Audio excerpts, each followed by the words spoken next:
कनुआ नाम का एक मिस्त्री रहता था। साल के बाकी समय तो उसके पास काम सही चलता था, लेकिन बारिश के आते ही उसका पूरा काम ठप पड़ जाता था, जिसके कारण उसकी पत्नी नक्को उससे बहुत नाराज होती थी। घर में खाने को कुछ भी नहीं है, कुछ लाओगे या भूखा मारने का इरादा है? अरे ये कैसे बोल रही हो तुम? हैं? तुम्हारे तो मुंह से आग बरसती रहती है हर समय। जब पेट खाली होता है तो मुंह से आग ही बरसती है, फूल नहीं बरसते। अरे अब मैं क्या करूं? हैं? जब बारिश शुरू होते ही मेरा काम बंद हो जाता है तो मैं क्या करूं बताओ? तो ऐसा काम ढूंढो ना जो 12 मास चले। घर से निकल जाओ और जब तक कोई काम ना मिले वापस ना आना। अरे अरे ना करो, जाकर कोई काम ढूंढो और खाने के लिए कुछ लेकर आओ। अगर खाली हाथ वापस आए तो मैं तुम्हें खा जाऊंगी। कनुआ काम ढूंढने के लिए घर से निकल जाता है। वो भटकता रहता है पर उसे कहीं भी काम नहीं मिलता। तभी उसे एक आदमी दिखता है जो थका हारा कहीं से आ रहा होता है। अरे तुम क्या काम करते हो भैया? मैं तो लोगों के घरों में नौकर का काम करता हूँ। क्यों, क्या हुआ? नहीं कुछ नहीं हुआ। मुझे बस ये पूछना था कि अच्छा काम है ना? अगर तुम मेहनत करने वाले आदमी हो तो ये अच्छा काम है, और सबसे अच्छी बात तो ये है कि ये काम कभी बंद नहीं होता। यहाँ तक कि किसी के मरने पर भी काम बंद हो जाते हैं, लेकिन ये काम और उल्टा बढ़ जाता है। ये सब सुनकर कनुआ भी नौकर बनने की ठान लेता है। वो बिरजू और मुन्ना लाल के घर काम करने लगता है। धीरे धीरे वो अपनी मेहनत और ईमानदारी से सबका भरोसा जीत लेता है। कनुआ, तुम सचमुच बहुत मेहनती हो। तुम्हारे बिना हमारा काम नहीं चल सकता। धन्यवाद मालिक, ये तो मेरा कर्तव्य है। बिरजू के घर से निकलकर वो मुन्ना लाल के घर जाता है। कनुआ, तुमने हमारे सारे काम बहुत अच्छे से संभाल लिए हैं। तुम्हारी वजह से हमें कोई चिंता नहीं होती। धन्यवाद भाभी जी, आप खुश तो हम भी खुश हैं। इन दोनों घरों में ईमानदारी से काम करने से उसे तारीफ तो भरपूर मिल रही थी, मगर बहुत अच्छा पैसा नहीं मिल रहा था, जिस वजह से उसकी पत्नी अभी भी उससे नाराज रहती थी। अब तुम्हारा मुंह क्यों फूला हुआ है? दो घरों में काम करते हो और लेकर क्या आते हो ये जरा से सिक्के? इनका क्या मैं अचार डालूं? अरे जो मेहनताना मिलता है वही तो लेकर आऊंगा ना, या उनके घर में डाका डाल दूं? हैं? मुझे नहीं पता, कुछ भी करो, अच्छा कमा कर लाओ, वरना मैं अपने मायके चली जाऊंगी। कनुआ अपनी पत्नी से बहुत प्यार करता था। वो उससे दूर नहीं रह सकता था, इसलिए वो ज्यादा पैसे घर लाने के लिए एक युक्ति लगाता है। मालिक, मुझे एक बात कहनी थी। हाँ बोलो कनुआ, क्या बात है? मालिक, मैंने सुना है कि मुन्ना लाल साहब ने आपके कपड़ों की नकल करके उन्हें सस्ते दामों में बेचना शुरू कर दिया है। क्या मुन्ना लाल ऐसा कैसे कर सकता है? मेरे कपड़े की नकल? जी मालिक, ये सच है। वो कह रहा था कि आपके कपड़े अब नहीं बिकेंगे, क्योंकि उसने वैसे ही कपड़े सस्ते में बेचने शुरू कर दिए हैं। बिरजू इस बात से बहुत नाराज हो जाता है। इसके बाद कनुआ मुन्ना लाल के घर जाता है। साहब, मैंने सुना है कि बिरजू साहब ने आपके ग्राहकों को ये कहकर लुभाना शुरू कर दिया है कि आपके कपड़े तो घटिया हैं। क्या बिरजू ऐसा कैसे कर सकता है भाई? वो तो मेरा दोस्त जैसा है। क्या बताएं साहब, आजकल पता नहीं चलता कि कौन दोस्त है कौन दुश्मन है।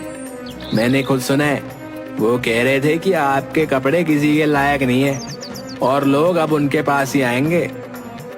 मुन्ना लाल भी इस बात से बहुत नाराज हो जाता है। दोनों के बीच तनाव बढ़ने लगता है। कनुआ अब उनकी पत्नियों के बीच भी आग लगाने की योजना बनाता है। भाभी जी, चांदनी भाभी कह रही थी कि आपका पहनावा बहुत खराब है और आपकी चुनी हुई साड़ियाँ पुरानी जैसी लगती हैं। क्या? चांदनी ऐसा कैसे कह सकती है? मैं उसे दिखाऊंगी कि असली पहनावा क्या होता है। बड़ी आई।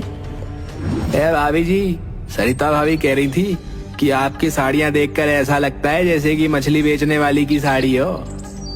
मुझे पता ही था कि वो मुझसे जलती है, जल कुकड़ी कहीं की। कनुआ ने बिरजू और मुन्ना लाल के परिवारों के बीच अनकही दुश्मनी पैदा कर दी थी। वो लोग एक दूसरे से चिढ़ने लगे। लेकिन जब दिवाली आई तो सरिता ने सोचा कि त्योहार के मौके पर दुश्मनी खत्म कर देनी चाहिए। उसने कनुआ से कहा, कनुआ, ये मिठाई मुन्ना लाल के घर दे आना और कहना कि दिवाली की शुभकामनाएं। ठीक है भाभी जी, अभी दे के आता हूँ। लेकिन रास्ते में ही कनुआ वो मिठाई खा गया। फिर जब वो चांदनी के घर पहुंचा तो चांदनी ने भी कनुआ के हाथ बिरजू के घर मिठाई भिजवाई। लेकिन इस बार कनुआ मिठाई को अपने घर ले गया। मैंने मिठाई भेजी, लेकिन चांदनी से इतना ना हुआ कि वो भी भेज देती। मुझे बड़ा ही शौक चढ़ा था दोस्ती करने का, पर सरिता इस लायक है ही नहीं। मेरी मिठाई देखकर थोड़ी शर्म ही कर लेती। अब आखिर उसने उन्हें धोखा देने का सोचा, जिसके लिए वो इतने समय से तैयारी कर रहा था। मालिक, मेरी पत्नी बहुत बीमार है, इलाज के लिए बहुत से पैसों की जरूरत है मालिक। कितने पैसे चाहिए कनुआ? मालिक, कम से कम 50,000। ठीक है, ये लो, और पैसे भी जल्दी लौटा देना। जी मालिक, धन्यवाद। कनुआ पैसे लेकर गायब हो जाता है और काम पर वापस नहीं आता। नक्को वो पैसे देखकर बहुत खुश होती है, पर उधर बिरजू बहुत गुस्से में आ जाता है और तुरंत पंचायत बुलाने का फैसला करता है। सरपंच जी, कनुआ ने मेरी मदद का गलत फायदा उठाकर बहुत सारे पैसे ले लिए और अब वो काम छोड़कर भाग गया है। हमें इस धोखेबाज को सजा देनी होगी। अब हम कनुआ को बुलाकर उसका पक्ष भी सुनेंगे और फिर उचित निर्णय लेंगे। पंचायत में कनुआ को बुलाया जाता है। वहाँ बिरजू, नक्को, सरिता, मुन्ना लाल, चांदनी और गांव के अन्य लोग भी मौजूद थे। कनुआ, तुम्हारे ऊपर गंभीर आरोप लगे हैं। बिरजू का कहना है कि तुमने उससे धोखाधड़ी करके पैसे ले लिए हैं और काम छोड़कर भाग गए। क्या ये सच है? सरपंच जी, ये सरासर झूठ है। इन्होंने खुद मुझे काम से निकाला था। इसी बीच मुन्ना लाल और चांदनी बोल पड़ते हैं। सरपंच जी, बिरजू हमेशा खुद को बड़ा दिखाने की कोशिश करता है। वो अपने नौकरों को हमेशा तंग करता है। हाँ, और बिरजू की पत्नी सरिता भी कम नहीं है। वो भी कनुआ को परेशान करती रहती थी, मैंने खुद देखा है। हाय झूठी कहीं की, झूठ नहीं सच है ये। मुझे देखो, मैं तो बिल्कुल हट्टी कट्टी हूँ। ये लोग झूठी कहानी बना रहे हैं कि मैं बीमार हूँ। बहुत बड़े झूठे हैं ये दोनों पति पत्नी। उन तीनों की बात से कनुआ को सहानुभूति मिलने लगती है। कनुआ के खिलाफ कोई सबूत नहीं है, बल्कि गवाह उसके हक में है, इसलिए कनुआ आजाद है। लेकिन सरपंच जी, उसने मेरे साथ धोखा किया है। देखो भाई, फैसला हो चुका है। कनुआ राहत की सांस लेता है और पंचायत से बच निकलता है। बिरजू के यहाँ काम छोड़कर उसने सरपंच के यहाँ काम करना शुरू कर दिया और वो सरपंच का बहुत चहीता बन गया। इस दौरान एक दिन चांदनी अपने गहनों की मरम्मत करवाने बाजार जा रही थी। कनुआ, मैं बाजार जा रही हूँ, गहनों की मरम्मत करवानी है, घर का ख्याल रखना। अरे आप क्यों तकलीफ कर रही हैं? मैं ही आपके गहनों की मरम्मत करवा लाऊंगा, आप मुझे दे दीजिए। ठीक है, तुम भरोसेमंद आदमी हो, ये लो, ध्यान रखना। चांदनी ने कनुआ को अपने गहने सौंप दिए, लेकिन कनुआ उन्हें लेकर गायब हो गया। चांदनी मुन्ना लाल के साथ उसके घर पहुंची तो कनुआ ने इससे साफ इनकार कर दिया। थक हार कर उन दोनों ने पंचायत में शिकायत दर्ज करवाई। कनुआ, तुम्हारे ऊपर गहने चुराने का आरोप है, क्या ये सच है? सरपंच जी, मैंने ऐसा कुछ नहीं किया है, ये गलतफहमी है। गलतफहमी? मेरे गहने तुमने ही लिए थे और अब झूठ बोल रहे हो। सरपंच जी, मुझे लगता है कि मुन्ना लाल और चांदनी ने कनुआ को फंसाने की साजिश रची है। हाँ, चांदनी हमेशा कनुआ से जलती रहती है। वो नहीं चाहती कि कनुआ हमारे घर में काम करे। अरे, इसने तुम्हारे साथ भी तो यही किया था। तुम तो इसकी सच्चाई जानती हो। तुमने हमारा साथ दिया था, जो हम तुम्हारा साथ दें। कनुआ मेरे घर में भी काम करता है और मैं उसे जानता हूँ, वो ऐसा कभी नहीं कर सकता। कनुआ एक बार फिर से बच जाता है।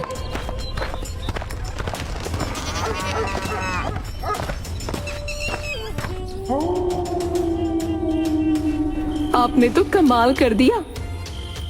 अब हमारे पास बहुत सारे पैसे और गहने हो गए हैं। चलो अब हम लोग शहर चलकर रहते हैं। चलो चलेंगे, शहर भी चलेंगे, लेकिन उससे पहले एक बड़ा हाथ तो मार लो। एक ऐसा बड़ा हाथ? सरपंच के घर। कनुआ सरपंच के साथ धोखा नहीं करना चाहता था, लेकिन नक्को के बल देने पर वो राजी हो जाता है। वो कागज बनवाता है जिसमें लिखा होता है कि सरपंच की सारी जायदाद कनुआ के नाम है, और उस पर सरपंच की मुहर लगवा लेता है। सरपंच जी, ये राशन का कागज है, इस पर जरा अपनी मुहर लगा दीजिए तो मुझे आसानी से राशन मिल जाएगा है। हाँ, ये लो। मुहर लगते ही कनुआ के तेवर बदल जाते हैं और वो सरपंच को घर से बाहर निकाल देता है। अब तू पागल हो गया है क्या कनुआ? है ये क्या कर रहा है? आपने अपने हाथों से अपनी सारी जायदाद मेरे नाम कर दी है। ये घर अब मेरा है, इसीलिए फौरन यहाँ से निकल जाओ, समझ गए? धोखेबाज कहीं के। इसका मतलब मुन्ना लाल और बिरजू सही कह रहे थे, तूने उन्हें भी धोखा दिया है। जाओ और जहाँ जाकर शोर मचाना मचाओ, मेरा दिमाग मत खाओ, समझे? अब सरपंच अपने लिए पंचायत बुलाता है, लेकिन बिरजू और मुन्ना लाल दोनों ही उसका साथ देने को तैयार नहीं होते। अब हम में से कोई तुम्हारा साथ नहीं देगा सरपंच, तुम्हें अपने ही कर्मों की सजा मिली है। सही कह रहा हो बिरजू, इस सरपंच ने हमेशा गलत फैसले लिए हैं। नहीं, ये समय लड़ने का नहीं है। अगर हम लोग आपस में लड़ते रहेंगे तो ये कमीना कनुआ हमेशा लोगों को धोखे से बेवकूफ बनाता रहेगा। सही कहा तुमने सरिता, हम दोनों के साथ जो हुआ सो हुआ, पर अब इस धोखेबाज को सजा मिलनी ही चाहिए। वो चारों मिलकर कनुआ के खिलाफ गवाही देते हैं। सरपंच अपनी बात भी सबके सामने रखता है और आखिरकार कनुआ को पकड़ लिया जाता है। ये कागजात अभी के अभी मुझे वापस कर दो, और दूसरा जो तुमने बिरजू के पैसे लिए और मुन्ना लाल के गहने हड़पे, उन्हें भी वापस कर दो, और अब तुम्हें आजीवन कारावास दिया जाता है।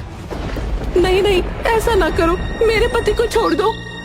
आपके चिल्ला रही है कमीनी है? ये सब तेरी वजह से ही हुआ है। ना मैंने तेरी बात मानी होती और ना आज मैं इस जगह पे खड़ा होता, समझी?